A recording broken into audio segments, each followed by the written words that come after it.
পৃথিবীর প্রথম আজান সেটা কে দিয়েছিলেন, কোথায় দিয়েছিলেন, আর এই আজান কোন দেশে শুরু হয়েছিল? বোন, আপনি প্রশ্ন করলেন যে আজানের উৎপত্তি কিভাবে হয়েছে, কোন দেশে হয়েছে, আর সেটা কিভাবে শুরু হয়েছে।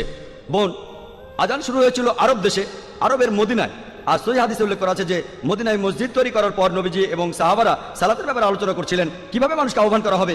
কেউ কেউ বলল ড্রাম বাজাও, কেউ বা বলল শাক বাজাও, এক একজন এক এক কথা বলল। হাদিস বলছে তখন একজন লোক, সেই লোক তার স্বপ্নের মধ্যে আজান শুনল।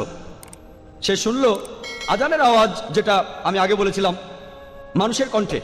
খবরটা তখন নবীজির কাছে পৌঁছে গেল, আর নবীজি বললেন সে যে কথাগুলো শুনেছে সেগুলো শুনতে খুবই ভালো লাগছে, আর সালাতের জন্য মানুষকে আহ্বান করতে এর চাইতে ভালো উপায় নেই যেখানে সবাইকে ডাকা হচ্ছে মানুষের কণ্ঠ দিয়ে। এজন্য তখন নবীজি আদেশ দিলেন যখন মানুষকে সালাতের জন্য ডাকবে তখন মানুষের কণ্ঠ ব্যবহার করবে, অন্যান্য যন্ত্রপাতি ড্রাম ট্রাম্পেট শাক ইত্যাদি ব্যবহার করো না। আর শুরু হয়েছিল মদিনায়। আশা করি উত্তরটা পেয়েছেন।